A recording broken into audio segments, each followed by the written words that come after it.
먼저 우리 지적권 세미나에 참석해 주신 아직까지도 이렇게 남아서 참석해 주시는 우리 여러분들께 감사드리고요.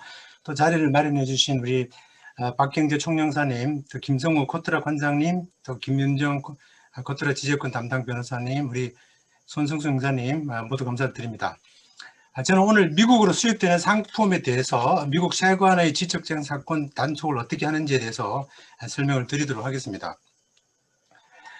저는 그 ACI 로그룹의 변호사이고요. 저희는 주로 기업 자문이나 관세, 무역법, 해상, 운송법, 지적권, 식품안전법에 관한 업무들을 주로 하고 있습니다. 물론 오늘 하는 내용은 특정 회사에 대한 법적인 자문이 아닌 것을 말씀드리고요. 오늘 세미나는 지적권 개요, 미세관 단속, 관세청 등록, 사례 연구 순으로 설명을 드리겠습니다. 지적권에 대한 개요를 잠깐 한 1, 2분 동안 우리가 복습을 해보도록 하겠습니다. 아시다시피 지적권은 지적 창작물에 부여된 재산에 대한 권리입니다. 다시 말하면 지적 창작물의 가치를 부여하고 법이 보호한다는 거죠. 예를 들면 돈은 사물의 가치를 나타내는 것입니다. 그죠? 네. 이러한 지적재산권을 좀 다양하게 있지만 우리 상품 수입에 관해서는 우리 상표권을 위주로 제가 설명을 드리도록 하겠습니다. 우리가 먼저 상표를 하나 보겠는데요. 이 트레이드 마크를 하나 보겠습니다. 이 나이키 상표를 이렇게 보면 딱 보면 우리가 딱 떠오르는 게 신발이죠. 신발이 떠오르고 또 누가 만들었는지 이 소스를 알게 해줍니다. 그리고 저도 뭐 나이키가 붙은 신발을 신고 다니는데요. 이 나이키가 붙어 있는 신발과 그렇지 않는 동질의 그 상품은 신발은 가격 차이가 많습니다. 그죠? 자, 만일 제가 중국에서 신발을 수입해 가지고 미국에서 이렇게 판매를 하는 비즈니스맨인데 상표 주인 허락 없이 나이키 허락 없이 중국에서 예를 들면 신발을 제조해 가지고 마크를 붙이면 이게 이제 그 남의 재산을 훔치게 된다는 그런 뜻으로 이해를 할 수가 있는 것입니다. 자, 그 다음에 이제 우리 저작권이죠. 이 저작권은 아시다시피 뭐 동일한 개념으로 제가 말씀을 드릴 수 있는데요. 이 저작물에 대해서 그쵸? 책이라든지 아까 뭐 BTS 나왔는데 그런 음반이라든지 창작자가 가지고 있는 배타적인 권리입니다. 그래서 함부로 사용하게 되면 아까처럼 당연히 안 되죠. 자기가 허락도 안 받고 자기 비즈니스 사용하면 당연히 안 되는 거죠. 따라서 또한 해적판을 만들어서 팔면 안 되는 겁니다. 책 같은 것도 그죠? 우리 한국에서 옛날에 원서 해적판을 많이 사용했던 그 기억이 납니다. 자, 이렇게 해서 우리가 복습을 마치고 본격적으로 CBP 지적권 단속에 대해서 공부를 좀 해보도록 하겠습니다. 미국이 이 지적재산권의 범죄, 인플리지먼트로 인해서 연간 GDP의 한 2% 정도, 한 6천억 불 정도로 된다고 봤을 때 정도의 손해를 보고 있다고 합니다. 그래서 이러한 손해를 줄이기 위해서 수입 상품의 그 지적권 위반을 단속하는 것이 매우 의미가 있는 것으로 보이는데요. 이런 업무를 누가 하느냐? 바로 미국 세관 관세청이 이 업무를 수행하고 있습니다. 미 세관은 1년에 약 한 20억 불어치에 해당하는 이 수입 상품의 지적권 위반한 그 상품들을 압류합니다. 그렇지만 또 이러한 것들이 실제 위반 케이스의 2% 정도밖에 안 된다 그래요. 이러한 지적권 단속은 미국의 각 항구에서 수행이 되는데 이 항구가 사실은 여러분이 생각하는 것보다 굉장히 많아요. 미국은 이 시폴트, 에어폴트, 그리고 랜드폴트를 합쳐가지고 한 328개 정도가 있는데요. 이 각 폴트 디렉터의 재량으로 이러한 업무를 수행하고 있습니다. 근데 최근에는 미국의 전 세관 구역을 이렇게 9개 전문 분야로 나눠가지고 수입품에 대한 단속을 하고 있죠. 그래서 이 지적권 단속도 이러한 운영 방식에 포함되어 있다고 이렇게 이해를 하시면 되겠습니다. 예를 들면 LA 쪽에는 일렉트로닉을 전문으로 하고 있죠. 뉴욕 같은 경우는 밤을술거. 자, 그러면은 우리 지적권의 그 단속을 좀 이해하기 위해서 이 수입품이 어떻게 통관되는지를 보겠습니다. 자, 먼저 수입자가 수입 신고를 합니다. 그죠? 수입을 할 때 수입 신고를 미세관 하면 미국 세관은 5일 이내, within 5 days, 5일 이내에 우리가 카스텀 클리어런스라고 그랬죠. 즉, 릴리즈를 해주든지, 화물을 인도해 갈 수 있도록 해주든지 아니면 이 수입 상품이 법률 어떤 세관법 위반이 의심이 될 때 릴리즈 하지 않고 이게 홀드, 즉 디테인을 시킵니다. 말하자면 억류를 한다는 거죠. 화물을 못 찾아가게 하는 겁니다. 이 기간 동안 30일 정도 하는데요. 이 기간 동안 의심되는 내용에 대해서 수입자에게 통보를 하고, 수입자는 미세관에게 이 수입되는 상품이 적법성, 우리가 뭐 지적권 위반하는 것이 아니다 라고 설명을 해주고, 또 뭐 증거 자료 제출해서 세관이 보고 괜찮다, 그러면 릴리즈를 시켜주고, 아니면은 그냥 뭐 그 다음 단계, 즉 압류를 하게 되는 것입니다. 자, 이렇게 미세관은 전체 수입 물량의 약 한 5% 정도를 이렇게 검사를 하는데요. 실제로 뭐 5% 정도가 뭐 굉장히 좀 작다고 볼 수 있지만, 또 어떤 면에서는 또 그렇게 작지 않다고도 볼 수 있습니다. 왜냐면은 미국 세관이 그냥 함부로 하는 것이 아니라 전체 물량의 5%라 그래도 실제로 빅데이터를 사용해서 굉장히 스페시픽하게 이런 고위험군에 있는 그런 상품들을 검사를 하기 때문에 그렇습니다. 자, 이런 식으로 지재권 위반 여부도 검사를 하게 되는데, 그 중에 7가지의 그 고위험군 중에 그 지재권이 나와 있습니다. 2020년 통계는 아직 우리 관세청에서 안 나왔는데, 2019년 통계를 보면 위반 사례는 당연히 여기 보시다시피 우리 중국이 1등입니다. 중국 당연히 1등입니다. 그죠? 명예스럽지는 못하지만 아무튼 1등이고, 그 다음에 홍콩, 뭐 그 여러 가지 데이터들이 이렇게 나와 있죠. 나와 있는데, 뭐 1년에 한 3,000개 정도를 세관이 이게 압수를 해요. 압수를 하고, 그렇게 하고, 근데 이 통계를 좀 보면, 이 압수하는 통계를 보면, 위반된 상품군이 뭐 굉장히 다양하지만, 시계, 보석, 뭐 이런 의류 제품, 전자제품군이 굉장히 많습니다. 그리고 이걸 수입 상품의 가격을 기준으로 본다 그러면, 중국 제품이 66%, 2019년에, 그리고 홍콩 26%, 이 두 개를 합치 보면, 뭐 홍콩도 뭐 중국의 영향권으로 봤을 때 그러면 뭐 90% 정도가 중국에서 나온다고 볼 수 있겠죠. 이 수치를 보면 미중 무역 전쟁이 그 원인이 좀 이해가 되기도 합니다. 또 놀랍게도 터키에서 한 2% 정도가 나오고 있어요. 자, 근데 이제 최근에 보면 이 온라인 거래가 증가함에 따라 가지고 800불 이하, 즉 800불 이하는 관세가 없어요. 이 무관세에 적용되는 800불 이하의 수입 상품이 굉장히 많이 늘고 있습니다. 동시에 이 지재권 위반 사례도 많아져서 이 미세관이 아주 골머리를 앓고 있는데요.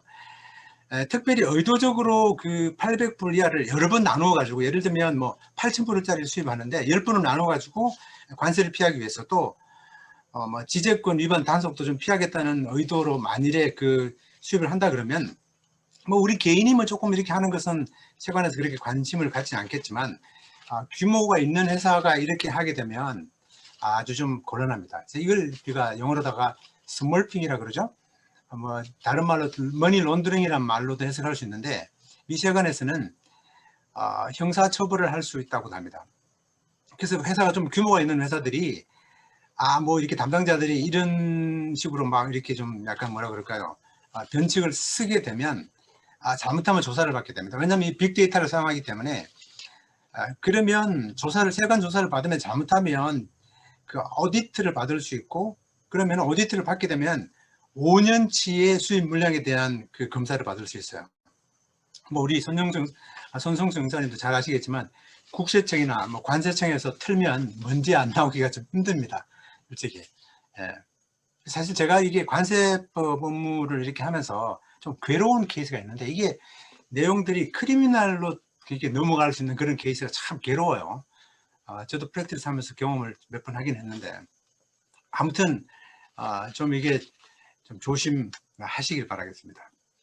자, 그 다음에 제가 카피라이트를 좀 그 다음에는 제가 인포스먼트를 CBP에서 어떻게 하느냐를 보겠습니다. 물론 이제 그 트레이드 네임도 하고 트레이드 마크도 하고 카피라이트 하는데, 이게 아까 페이턴은 우리 앞에 변호사님이 말씀하신 것처럼 이렇게 소송을 하고 난 다음에 그 결과를 가지고 이 미세관에다가 좀 제재를 가해 주세요라고 요청을 할 경우에 337 exclusion clause라 그래가지고 세관이 관여를 하고요. 그렇지 않으면 이 특허 케이스는 관여를 하고 있지 않습니다. 자, 이제 그 우리가 지재권을 일단은 뭐 트레이드 마크를 위주로 제가 보도록 하겠습니다. 미세관은 수입품이 만일에 그런 어떤 지적권의 위험이 있다고 생각할 때 디테인을 할 수 있고요. 디테인을 하고, 그리고 익스클루드 수입 거부를 하는 거죠. 할 수 있고, 또 시즈 만약 그냥 압류를 해버릴 수도 있습니다. 그리고 또 물론 벌금 부과도 할 수 있습니다. 여기 보면 벌금을 이렇게 부과할 수 있습니다. 벌금을 부과할 수 있고요. 이게 이제 1526라 그래가지고 뭐 첫 번째 잘못을 하면 수입가의 MSRP, 즉 예를 들면 300만 불을 가져왔다. 벌금 300만 불이 됩니다. 만약에 한 번 더 했다. 그러면 2배, 600만 불이 되죠. 그리고 일단 인도된 화물에 대해서 다시 뭐라 그럴까 송환을 시키는 그런 오더를 내릴 수도 있어요. 그리고 아까 제가 잠깐 설명드렸다시피 크리미널 프로시큐션도 할 수 있는데, 자, 여기서 중요한 건 뭐냐면은 이 트레이드마크 오너가 CBP와 CBP에다가 레코딩, 즉 등록이 되어 있는 경우에 주로 프로텍션을 해줍니다. 자, 달리 얘기하면 이걸 이제 거꾸로 바꿔서 얘기하면 우리가 수입하는 제품 중에서 CBP 등록이 안 됐다 그러면 잡힐 염려가 굉장히 낮다고 보시면 되겠습니다. 그래서 이제 이게 CBP 등록하는 것이 굉장히 의미가 있는데요. 그리고 CBP는 USPTO에 레지스트를 되어 있지 않는 상표권에 대해서는 아예 단속을 하지 않습니다. 왜냐하면 그거는 뭐 어떻게 공이 튈지 모르기 때문에. 그리고 세관에 등록된 것만 우선적으로 합니다. 왜냐하면 뭐 시간이 없는 경우에 세관 등록 안 한 것까지 그렇게 할 수는 없다는 얘기죠. 따라서 우리 상표권 소유자는 이 PTO는 물론이고 미세관에도 꼭 등록을 해야 보호를 받을 수 있는 겁니다. 이것을 수입장의 입장에서 보면 수입하려는 상품에 대해서 지적권 등록이 세관에 되어 있는지가 매우 중요하다는 거지. 네. 그렇게 했을 때 나중에 문제가 될지 안 될지를 미리 알 수 있다는 것입니다. 자, 이 트레이드마크의 위반 사례를 한 3가지 정도로 나누어 볼 수 있는데요. 카운터피트 뭐 완전히 이거는 뭐 100% 모조품, 한마디로 완전 100% 짝퉁, 그죠? 이런 것들이 있을 수가 있고, 이건 이제 주로 이제 뭐 아주 간이 그냥 배 밖에 나온 사람들이 하겠죠. 뭐 강큰 사람들이 이제 하는 겁니다, 그죠? 부담 없이 나무 마크를 상품에다가 붙이는 그런 행위입니다. 이런 경우는 뭐 디테인이고 뭐고 간에 그냥 바로 그냥 세관에서 압류를 해버려요. 해버리고, 두 번째의 경우가 이게 좀 알딸딸한 케이스인데, 이게 이제 영어로다가 이게 제가 아까 말씀드린 뭐 완전 짝퉁, 그죠? 세관에서 그냥 이 세관 웹사이트에서 나온 그림인데요. 이게 뭐 루이비통인가 뭔가요? 아무튼 이게 브랜드 네임이죠. 예. 그 다음에는 이게 이제 트레이드마크랑 좀 비슷하게 나와 있는 그런 제품. 완전히 뭐 100% 짝퉁은 아니고 confusingly similar. 이 confusingly similar라는 그 정의가 뭐 법적으로 좀 복잡하지만 일단 쉽게 설명하면 통상 일반 보통 사람이 봤을 때 이거 나이키랑 비슷하다, 아니면 루이비통이랑 비슷하다, 그러면 이게 confusingly similar하다라고 세관이 판단할 수 있다는 거죠. 그런데 이제 일단 100%라고 위조라고 보기는 힘들기 때문에 일단 디테인만 시켜놓고, 그렇죠? 일단 홀더만 시켜놓고 30일 동안 수입자의 설명을 들어보자는 거죠. 야, 네가 뭐 어떻게 이게 설명해봐라, 뭐 자료를 좀 내놔봐라, 이게 트레이드마크 인프린지먼트 아니다라는 거죠. 그러면 또 이 정보를 트레이드마크 오너한테 세관은 다 이게 디스클로즈를 해요. 근데 제가 나중에 좀 설명드리겠지만, 이 수입자를 방어하는 입장에서는 이게 굉장히 중요합니다. 왜냐하면 이 완전 짝퉁하고 나름대로 뭐 짝퉁이 아니도록 만들었다는 것은 좀 상당히 좀 차이가 있는 거죠. 예를 들면 재질로 따졌을 때 한 단계 낮춘 거죠. 그래서 의미가 있습니다. 예를 들면 이런 겁니다. 이걸 보면 사실 이 그림은 뭐라 그럴까, 실제 가방에다가 제가 이렇게 좀 그림을 집어넣은 건데요. 약간 이게 명품 가방으로 보이나요? 명품 브랜드에 있는 그런, 근데 실제로 이제 세관에서 압류한 그런 가방이죠. 근데 수입자는 이게 이제 카운터피트가 아니다라고 주장을 합니다. 보는 관점에 다르다고 주장하는 거죠. 자, 이렇게 완전히 짝퉁이 아닐 경우에, 아니라고 생각할 때는 세관에서 디테인을 해가지고 우리 수입자의 의견을 들어봅니다. 근데 뭐 세관에서 이렇게 완전히 짝퉁이라고 이렇게 결론을 내려버릴 수도 있는 거죠. 자, 그 다음에는 이 트레이드마크 단속을 하는 것 중에 이 그레이마크 굿이라는 게 있는데, 이게 좀 우리가 패럴렐 임포트라 그러죠. 병행 수입이라 그러는데, 요 컨셉은 약간 좀 어려울 수가 있습니다. 제가 좀 설명을 좀 쉽게 한다고 좀 해봤는데요. 자, 일단 데피니션을 좀 드리면, 국내외 동일 상표의 상표권 오너가 외국에서 적법하게 판매한 상품을 제3자가 국내의 상표권자 허락 없이 수입하여 국내에 판매하는 행위. 야, 이게 말을 했는데 좀 잘 금방 이해가 안 갑니다. 그죠? 이 그레이 구스라는 것은 뭐 일반적으로는 문제가 없어요. 문제가 없는데, 그러나 문제가 있는 경우가 있다. 세관에서 단속을 하는 경우가 있다. 그런 것입니다. 그래서 제가 아까 트레이드 마크를 완전 짝퉁, 그 다음에는 좀 짝퉁 비슷한 거, 그죠? 그 다음에 세 번째는 이 그레이 마크입니다. 그레이 마크를 세관에서 단속하는데, 이 그레이 마크를 이게 정의를 봐갖고 잘 모르니까 제가 도표로다가 좀 설명을 한번 해보겠습니다. 자, 예를 들면 이 그레이 마크 컨셉이 나오는 게 이렇습니다. 예를 들면 내가 그 타이드 비누라는 이 회사 제품, 세탁 비누죠. 비누를 제가 그냥 이건 그냥 스토리를 제가 만드는 거예요. 자, 예를 들면 이런 비누가 있다고 쳤을 때, 이건 트레이드 마크가 되어 있습니다. 트레이드 마크 오는 건 미국입니다. 미국 이거 월남에다가, 제가 죄송합니다. 이 월남이란 말이 참 적절한 표현이 아닌데, 베트남, 구시대라서 제가 그렇습니다. 베트남에서 공장을 설치해서 이제 같이 이제 트레이드 마크 오너십 가지고 가셨어요. 이 회사가. 자, 근데 미국에는 하나에 10불을 판다고 칩시다. 뭐 한 통에 10불 파는데, 이게 이제 미국에서 다 판매를 잘 했는데, 이제 뭐 판매를 좀 더 많이 하고 싶어요. 월드와이드로. 그래서 베트남에다가 공장을 짓고, 예를 들면 5불에 판다는 얘기죠. 근데 이제 베트남에서 공장에서 이제 제품을 만들어요. 이 제품을 만들어가지고, 뭐 그 동네에 팔기도 하고, 뭐 도매상에도 팔고, 가게도 팔아요. 그러고 나서 조금 홀세일 큰 회사에도 또 팝니다. 베트남 기업 두 번째 기업에다 팝니다. 팔고 나서 이 베트남 기업에서 팔았는데, 이 회사가 국내에 팔지 않고 미국으로다가 예를 들면 7불에다가 판다고 칩시다. 아니면 8불에서 판다고 칩시다. 팔아가지고 메이저 뭐 트레이드 조나 이런 뭐라 그러죠? 뭐 바한즈에는 안 팔고 조금 약간 이게 좀 싸구려 파는 그런 마켓에다가 팔 수도 있는 거죠. 이 수입이 문제가 있습니까? 없습니다. 이거 패러렐 shipping이에요. 근데 문제가 있는 경우가 있다는 거죠. 그걸 제가 설명을 드리겠습니다. 자, 이 제한되는 이 그레이 마켓 굿은 이렇습니다. 포린 매니팩처 굿입니다. 그죠? 이게 진짜예요. 진짜 마크가 붙었습니다. 진짜 마크가. 가짜가 아닙니다. 완전히 뭐 라이센스된 진짜입니다. 혹은 자기 자사에서 만드는 경우도 있죠. 아이덴티컬 합니다. 그죠? 원래 오리지널 마크랑. 그런데 예를 들면 이제 이 뭐 본사가 수입하는 게 아니니까 제3자가 수입하니까 허락 없이 수입이 된 케이스죠. 그죠? 근데 아까 제가 설명드렸다시피 이 트레이드마크 오너가 미국이랑 베트남에 다를 경우에 문제가 되는 거죠. 그렇죠? 그럴 경우에 이제 제재를 가해 달라고 세관에다가 등록할 때 요청을 해요. 이 그레이 마켓 리스트릭션을 할까요? 라고 질문을 합니다. 그럼 거기다가 yes를 하면은 그러면 이제 그레이 마켓 프로텍션을 받을 수가 있다는 거죠. 이게 우리가 그레이 마켓 굿이랑 그레이 마켓 이 카운터피트 마크를 가지고 있는 거를 혼돈하시면 안 됩니다. 그죠? 이 그레이 굿은 usually 다 리갈한 거예요.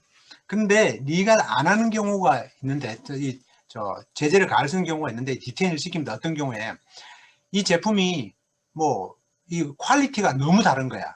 너무 미국에 있는 그 트레이드 마크 된 제품이 너무 다를 경우에, 그럴 경우에 제재를 가할 수 있습니다. 이것도 제재를 해달라고 세관에다 요청을 하면 됩니다. 그래서 거기에 대한 퀄리티가 다르다는 증거를 이 미국 트레이드 마크 오너가 준비를 하면 되겠죠. 그리고 또 예를 들면 이 제품이 여기다가 이게 베트남에서 만들었다 그러면 이 제품은 베트남에서 만들었고 퀄리티가 미국 제품이랑 성분이 뭐가 다릅니다라고 이렇게 표시를 해주면 괜찮은데, 그레이 마크가 표시가 안 되면 이렇게 잡힐 수가 있다는 것입니다. 자, 이게 이제 우리가 그레이 마크에 대한 설명이었고, 이 트레이드 마크를 세 가지로 미 관세청에서 이렇게 뭐라 그랬죠? 제재를 가할 수 있다, 즉 단속을 할 수 있다는 것입니다. 자, 그 다음에 카피라이트인데요. 아까 우리가 BTS 뭐 음반같이 그런 이제 저작물입니다. 그죠? 저작물은 우리가 잘 아는 해적판, 우리가 이런 말 많이 듣잖아요. 옛날에 뭐 우리 영화 같은 것도 해적판, 그죠? 해적판. 그런 얘기도. 완전한 완벽한 해적판이 있고, 좀 비슷한 거 있고, 컨셉은 똑같습니다. 똑같기 때문에 제가 넘어가겠습니다. 이게 제가 옛날에 불과 40년 전입니다. 해군 예비사관, 뭐라 그러죠? 후보생으로 제가 대만에 갔었는데, 그때, 이거 대만에 가서 원서들을 많이 구입했는데, 그 중에 하나가 Principle of Naval Architecture, 지금도 기억나는데, 이 책이 한 10배 정도 샀던 것 같아요. 그 당시에 한 100불이었으면 그냥 한 10불 정도 구입했는데, 저작권 위반이죠. 제가 저작권 위반했던 경험을 말씀을 드립니다. 재밌자고. 근데 실제로 그러면 이 관세법 하는 사람이 이거 저작권 위반해서 되느냐? 안 되죠. 자, 그럼 어떻게 되느냐? 이게 퍼스널 유즈 exemption이라 그래서 자기가 개인 용도로 하나 쓰는 건 괜찮습니다. 그러니까 외국 갔다 오셔가지고 이 가짜 짝퉁 롤렉스를 차고 공항에 들어오시면 되는데 3개를 가지고 들어오시면 안 됩니다. 하나만 가지고 들어오시면 된다. 그런 얘기죠.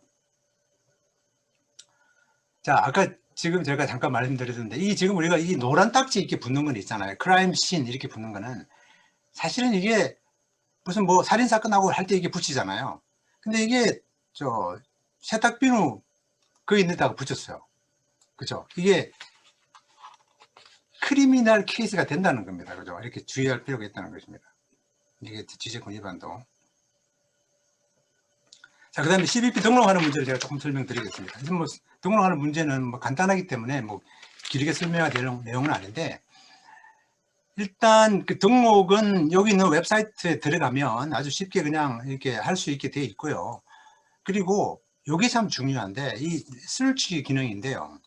내가 지금 수입하는 제가 이런 질문을 좀 많이 받아요. 어저께도 제가 이런 질문 하나 받았는데, 이 제품을 수입하는데 회사가 뭐 괜찮다고 그러는데 좀 불안합니다. 어떻게 하면 좋겠냐고 이렇게 물어보셨어요. 그래서 제가 그 제품 브랜드 이름이든 뭐 회사 이름이든 일단 세관 웹사이트에 들어가서 여기다가 한번 설치를 해 보시라. 이게 등록이 되어 있느냐.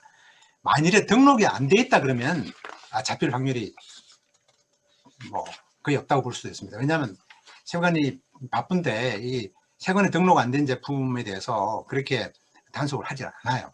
현실적으로. 그래서 요거 웹사이트를 기억하시면 참 좋겠고요. 그 다음에 이제 이렇게 등록을 해서 이 카피라이트 같은 경우에는 매년 20년마다 리뉴얼을 해야 된다는 얘기가 그 안내서에 보면 잘 나와 있고요. 자, 그 다음에 등록할 때 여기 보면 정보들을 많이 집어넣는데 이 정보가 참 이게 의미가 있습니다. 여기 보면 자, 내가 가지고 있는 이 트레이드 마크를 사용해도 좋은 공장들의 이름이 쫙 나와 있어요. 아까 제가 베트남에 나와 있는 공장 이름이 하나 들어가 있으면 그건 진짜라는 얘기죠. 그죠? 그런 회사에서 있는 제품인지 아닌지를 봐야 된다는 얘기죠. 자, 제가 아까 세탁비누를 수입할 때도 당연히 베트남에서 오는 게 싸죠. 싼 걸 구입하고 싶은데, 그런데 그게 뭐 이런 리스트 없는 공장에서 가져오면 그건 곤란한 거죠. 그러면 그게 카운터피트가 되는 거죠. 그죠? 그래서 조사할 필요가 있다는 그런 것입니다. 자, 그런 얘기를 제가 등록하는 문제를 드렸고요. 자, 단속을 어떤 절차를 하는가를 한번 보겠습니다. 세관에서 어떤 절차를 단속하느냐. 첫 번째는 일단 좀 아리까리할 경우는 디테인을 합니다. 디텐션을 해가지고 리뷰를 하죠. 그죠? 아까 제가 잠깐 말씀드렸습니다. 그리고 디테인을 해가지고 30일 지났는데 액션이 없다. 그러면 이거를 익스클루드 됐다. 즉 수입 거부가 됐다라고 간주할 수 있습니다. 근데 이건 뭐 이론이고 실제 우리 이제 그 데일리 비즈니스에서는 이 시간 스케줄대로 안 되는 경우가 많아요. 굉장히 유도리도 있을 수 있고 또 어떤 또 인폴스 스페셜리스트 세관은 또 스트릭하게 또 인폴스하는 경우도 있기 때문에 상황 봐서 이렇게 하면 되고요. 근데 이게 시주라는 말이 있잖아요, 그죠? 이게 지금 한국말로 번역하면 뭐 압류 정도라고 볼 수 있는데 압수 정도 할 수 있는데 이 관세청이 포제스럴 라이트 즉 이 사물을 가져갈 수 있는 컨트롤할 수 있는 그런 권리를 갖게 된다는 거죠. 압류를 해버리는 거죠. 이게 폴피처는 이게 한국말로 몰수라고 번역을 할 수 있는데 이 소유권이 지금 이게 범법 행위로 되어 있는 제품이니까 이거를 뭐 누가 오는지 지금 모르는 상태다 이거죠. 왜냐하면은 쉽게 설명하면 이제 작물이라는 그런 관점이죠. 그런 관점에서 소유권이 없는 것을 내가 소유권이 인포로가 있다 하더라도 인포로부터 정보를 귀속시키는 그 작업이 폴피처라고 합니다. 이거는 이제 법적인 프로시딩인데, 요거는 이런 과정들을 하기 위해서 이 불법적으로 들어온 지재권을 위반한 것을 압류를 한다, 그런 뜻입니다. 뭐 이런 4단계의 인포스먼트 스텝이 있다고 이해를 하시면 되고요. 그렇게 해서 이제 디테인 해가지고 이렇게 인스펙션 합니다, 세관에서. 이 디텐션을 할 때 이게 보면 이 정보들을 다 이 트레이드마크 오너한테 다 공개를 합니다. 해주고, 그리고 필요할 경우에 샘플도 보내요. 샘플을 보낼 때 물론 이제 범들을 포스팅 해라 그래서 보냈는데, 그렇게 해서 이제 이 보면 이제 특별히 confusingly similar, 왜냐하면 세관에도 100% 확신을 못하니까, 또는 그레이마크 이런 제품 같은 경우에는 일단 디테인을 했다가 상황 봐가지고 요거를 그 다음 단계인 압수, 쉬즈 형태로 넘어가느냐가 참 중요해요. 근데 중요한 게 여기까지는 세관의 인포트 스페셜리스트, 즉 우리 뭐 쉽게 비즈니스로 설명하면 커스터머 서비스 정도라고 말할 수 있는 분과 지금 통화를 하고 있는데, 커뮤니케이션 하고 있는데, 이게 그 다음 단계로 넘어가 버리면 이 말하자면 이렇게 압수 단계로 넘어가 버리면 더 이상 세관 인포트 스페셜리스트 하는 게 아니고 이 부서가 바뀌어요. 이 Fine, Penalty and Forfeiture Office로 넘어가게 되면 이때부터 얘기 좀 달라져요. 여기로 넘어가게 되면 아까 그 디테인 상태에서는 30일 안에 액션이 30일 지나고 난 다음에 프로테스트도 할 수 있고, 나중에 심지어 안 되면 프로테스트도 거부당하면 그 유역에 있는 코트 오브 인터내셔널 트레이드 가서 소송까지도 할 수 있는데, 왜 내를 수입 거부를 시키느냐, 이렇게 할 수 있는데, 근데 이게 그 다음 단계 넘어가 버리면 그렇지, 이렇게 될 수가 없어요. 그러면 완전히 진짜 아까 얘기한 폴피처 소송에 가서 세관이랑 법무부랑 소송을 벌려야 되는 것입니다. 자, 그래서 이 문제를 이 디테인 상태에서 해결하는 것이 무지하게 중요하다는 것입니다. 이것이 아주 기억을 해야 될 그런 부분이라고 말씀을 드리고요. 자, 여기 제가 말하자면 이제 내가 이 지재권을 위반한 그 수입 상품을 세관에서 압류했습니다라는 통지서를 이렇게 인포한테 보냅니다. 이 통지서죠. 이 통지서를 받으면 이때부터는 이제 좀 골치 아픕니다. 그러면은 우리가 수입자가 옵션이 5가지가 있는데, 보통은 이걸 4가지라고 하는데 실제로는 현실적으로는 5가지 옵션이 있습니다. 첫 번째는 아까 전부 다 짝퉁을 가져와 가지고 몰수를 압수를 당했어요. 세관에다가 압수를 하고 나서 통보를 합니다. 통보를 하면, 아까 통보를 받았죠. 통보를 받으면 이게 말이죠, 사실은 지재권 위반이 아닙니다라고 이렇게 페티션을 낼 수 있습니다. 페티션을 30일에 페티션을 낼 수 있고, 그 다음에는 offer in compromise가 있고, 그 다음에 court action이 있는데, 그리고 아니면 이제 abandon하고 no action. 아예 그냥 abandon이 그냥 그럼 뭐 그냥 세관에서 가져가세요라고, 나는 물건을 포기합니다라고 이렇게 해버릴 수가 있고, no action, 그냥 뭐 나는 배째라 그냥 아무 액션 안 해버리는 거죠. 무시해버리는 거죠. 자, 하나씩 볼게요. 이 청원서는 주로 제가 이 청원서를 많이 이제 이렇게 내고 있는데, 이 청원서는 이 디파트먼트가 냅니다. 이 프로테스트가 아니에요. 청원서를 냅니다. 청원서를 내 가지고 거기서 피널티를 좀 줄여달라, 아니면 뭐 이 폴피치를 하지 마시고 그냥 좀 물건을 돌려주세요 라고 실제로 오럴 프레젠테이션도 가능합니다. 그 나중에 한번 또 필요하면 서플리멘탈 피티션도 할 수 있는데요. 아무튼 이런 청원서를 내야 되는 그런 절차가 있고, 그 다음 단계는 이제 이게 말하자면 세관이랑 합의를 보는 겁니다. 내가 벌금을 10,000불을 드리고요.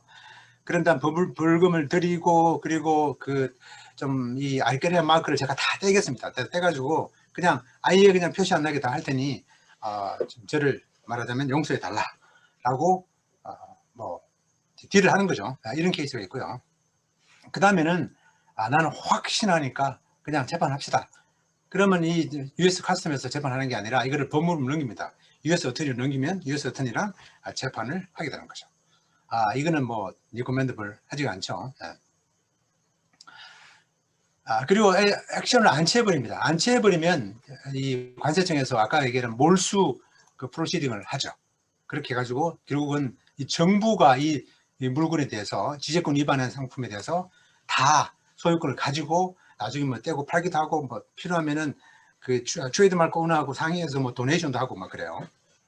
그런데 근데 이제 문제는 여기 있습니다. 이러고 난 다음에 한참 이 사건 끝났다고 잊어버릴 만한 할 때쯤 돼서 뭐가 날라오느냐, 편지가 날라와요. 벌금 내시라고. 페널라이즈가 날라옵니다. 이게 1526라 그래가지고 벌금이 날라오죠.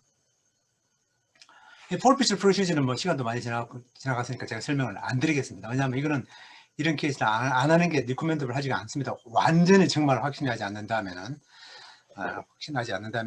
변호사 비용도 많이 들고, 또 이거 뭐 또 본드도 포스팅 본드도 해야 되고, 이게 공짜가 아닙니다. 힘들기 때문에 제가 요거는 그냥 넘어가겠습니다. 자, 사례를 한번 보실게요. 실제 사례를 한번 보겠는데요. 이제 아까 제가 말씀드린 이거 그레이 마크라 그래서 수입을 했는데, 실제로는 아까 제가 잠깐 설명드렸지만 이 베트남 기업에서 일로 팔았고 여기서 수입했어요. 파렐럴 shipping이 사실은 문제가 없어. 수입하면 됩니다. 값도 사고 더 좋아요. 근데 기록을 보니까 세관에서 이거 아무래도 아니다. 왜냐면은 이 트레이드마크 오너가 세관에다가 얘기를 합니다. 요새 어떤 마켓에 가보니까 병행 수입한 제품들이 문제를 많이 일으키고 있더라 이거죠. 세관에다가 얘기를 하는 거죠. 그러면 이제 말하는 역학조사를 해봅니다. 이 베트남 기업에서 이 베트남 기업 2에다가 예를 들면 100개를 팔았어요. 100개를 팔은 기록이 있습니다. 근데 이 사람은 이 미국에다가 10,000개를 팔았어. something wrong이죠. 그러면 9,900개인가요? 9,900개는 뭡니까? 이게 가짜일 확률이 많다는 거죠. 카운터피스라는 거죠. 이런 경우에 대부분 잡혀요. 실제로 그레이마크 이슈가 아니고 세관에서 실제로 잡히는 케이스는 대부분 이런 케이스입니다. 이것뿐만 아니에요. 뭐 그냥 삼성 배터리를 달고 있는 그런 제품, 뭐 또 유명한 그런 큰 브랜드 네임이 그 물품의 속에 들어가 있는 것들. 왜냐하면 그 트레이마크 오너들이 다 세관에다가 요청을 합니다. 요청해서 이런 경향이 있으니까 이걸 잡아달라고 얘기를 하는 거죠. 자, 이렇게 이제 실제로 일어나는 일이고요. 이 케이스는 이게 참 이건 실제 이제 이분은 진짜 자기가 이걸 디자인을 했어요. 디자인을 해가지고 절대 작품이 아니라고 얘기를 호소를 하셔가지고 저한테, 제가 아주 오래된 일인데, 근데 사실 뭐 사람을 죽여도 변호사가 직접 본 게 아니면 고객이 안 주겠다 그러면 일단은 우리가 믿고 봐야 되는 거잖아요. 근데 이게 지금 명품 디자인이 아니고 자기 나름대로 디자인을 정말 밤낮으로 눈물 나게 했다는 거죠. 그런데 세관이 잡았다. 억울하다는 거죠. 그렇게 해서 그러나 뭐 컨퓨징 길리 시민을 한 건 당연한 얘기죠.